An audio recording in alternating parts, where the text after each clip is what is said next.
കാർഷിക സർവകലാശാലയിൽ ഫീസ് കുത്തനെ ഉയർത്തിയതിനാൽ പഠനം ഉപേക്ഷിച്ച് വിദ്യാർത്ഥി. കോഴിക്കോട് ഈങ്ങാപ്പുഴ സ്വദേശി അർജുൻ തേജേശ്വരനാണ് ഫീസ് അടയ്ക്കാനാകാതെ പഠനം ഉപേക്ഷിക്കേണ്ടി വന്നത്. ഫീസിനത്തിൽ 3 ഇരട്ടി വർധന വരുത്തിയ കാർഷിക സർവകലാശാല നടപടിയിൽ നിരവധി വിദ്യാർത്ഥികളാണ് ബുദ്ധിമുട്ടിലായത്.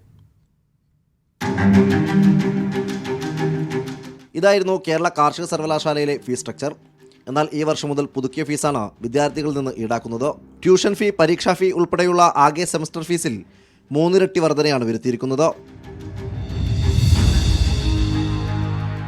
ഫീസ് കുത്തനെ വർദ്ധിപ്പിച്ചതോടെ പഠനം തുടരാനാകാത്ത സ്ഥിതിയിലാണ് വിദ്യാർത്ഥികൾ. അഡ്മിഷൻ ലഭിച്ച് അവിടെ ചെന്ന് അഡ്മിഷൻ എടുത്തപ്പോൾ ആണ് കറക്റ്റായിട്ട് പറഞ്ഞാൽ 3 ഇരട്ടി കൂടുതൽ ഫീസ് വർദ്ധിച്ചിട്ടുണ്ടെന്ന്. ഇപ്പോൾ ഒരു 8 സെമസ്റ്റർ അവിടെ പഠിക്കുക എന്ന് പറയുമ്പോൾ നല്ലൊരു എമൗണ്ട് അവിടെ നമ്മൾ അടയ്ക്കേണ്ടി വരും. അപ്പോൾ അതൊക്കെ ഒന്ന് ജസ്റ്റ് കാൽക്കുലേറ്റ് ചെയ്തപ്പോൾ ഒരു പ്രൈവറ്റ് കോളേജ് കൊടുക്കുന്ന അതേ എമൗണ്ട് ആവും. നീറ്റ് എഴുതിയിട്ട് കിട്ടിയ ഒരു കോളേജിൽ പ്രൈവറ്റ് കോളേജ് പോലെ പഠിക്കേണ്ട ഒരു ആവശ്യമായിട്ട് എനിക്ക് തോന്നിയില്ല.